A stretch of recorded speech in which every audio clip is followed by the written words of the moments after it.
Maji yuak ni GMO gimoko nyalo kelo tuo mar kansa. Be nitiere adieri ka? Iwinjo Trev. An ing'e ni koro ka ji wacho wach mar kansa. Mama na monyuola Gertrude Juma notho e higa mar 2015 gi kansa. To an minena ni an bende. To iloso yath taloso piny miluongo ni UK, Britain kae. Gi kambi miluongo ni Pfizer. Kambi mo manyocha uwinjo ni kelo vaccine manyo wachuowago kae nini. Ema nalose yien mar kansa, mar malaria, mar gi tuo moro mar sleeping sickness, moro tuo ma maugo. Iwinjo? Ema naloso. Loso yath ang'eyo. Wach mar kansa ni ang'eyo maratari. Gima chal, wach mar winjo ji walogo mar kansa ni ok kamano. Kansa kuom higni arakoro wapenje kendo jopenjo kama.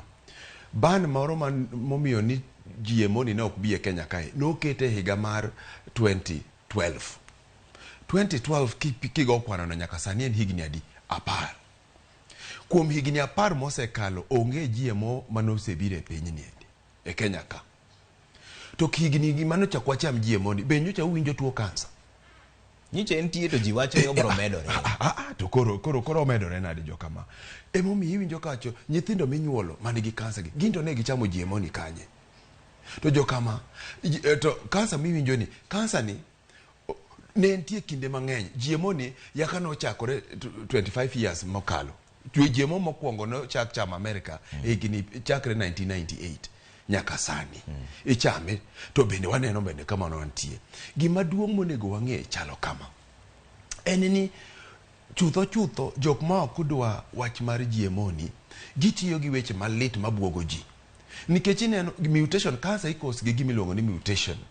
Mutation en kotimore to kata na tuo mar sukari inyalo kos gi inyalo kele gi mutation no. Ang'o momiyo kigiwache ni GMO ni kelo tuo mar sukari.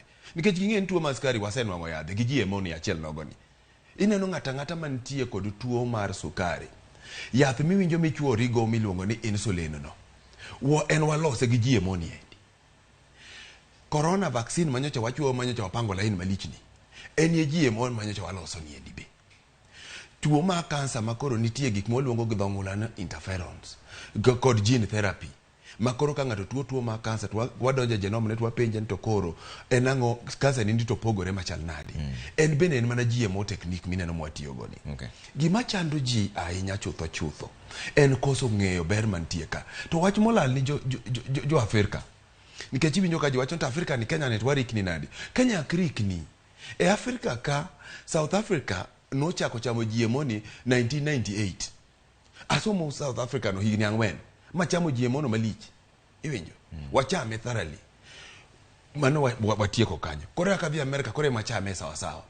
UK kuja kore mawe wache. Watchman ka chalo kama. Chutho Afrika ka South Africa chame, Malawi chame, Eswatini chame. East Africa ka Kenya ero chame, chako chame, Ethiopia chame, Sudan chame. Itokwa ka. Kidhi West Africa, Nigeria chame, Ghana chame. No chak chame be Burkina Faso, moro be no chak Egypt, weche gidhi to Uganda ka be loso mekgi. Kenya ka ane lab masetelo ni man Kenyatta University ka ana wuon aloso sani an gi bando e lab na kai Kenyatta University ka makete gene moro maber kabisa mwagole lum mocha oro maketi oduma no ocha oro sawa en Kenyatta ka ene be GMO. Te mano be nitie ji ma wacho ni